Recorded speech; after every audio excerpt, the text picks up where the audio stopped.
Une note secrète envoyée par Bruno Le Maire à Emmanuel Macron pour alerter sur le déficit dès 2024, on vous explique.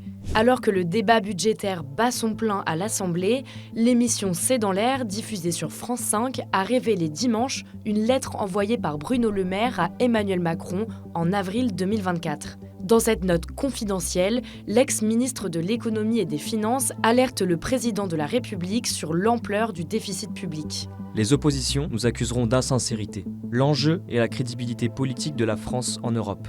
Nous ne pouvons pas continuer à nous singulariser par le niveau élevé de notre dépense et de nos prélèvements. Au moment où Bruno Le Maire écrit au président, le gouvernement de l'époque évalue le déficit public de la France à 5,1% du PIB. Problème, depuis 1997, l'Union européenne impose aux pays membres de limiter leur déficit à 3% maximum de leur produit intérieur brut. C'est pourquoi, dans cette même lettre, l'ancien locataire de Bercy demande l'adoption d'une loi de finances rectificative et préconise une série de mesures économiques d'urgence afin de revenir sous les 3% de déficit en 2027, conformément aux engagements du président.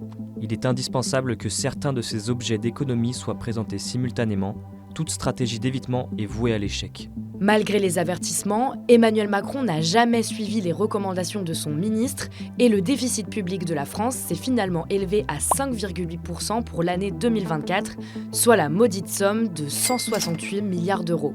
Cette situation n'est ni nouvelle ni étonnante. En effet, depuis 50 ans, les dépenses de la France sont supérieures à ses recettes, si bien que la dette publique ne fait logiquement qu'augmenter, mais son accroissement s'est accéléré ces dernières années. Depuis l'arrivée d'Emmanuel Macron au pouvoir il y a 8 ans, le pays a accumulé 1000 milliards d'euros de dettes supplémentaires.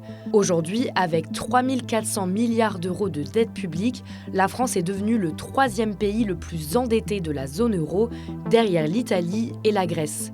Dans son dernier rapport publié en juin, la Cour des comptes a appelé le gouvernement à prendre rapidement les mesures nécessaires afin de rétablir l'équilibre des comptes publics.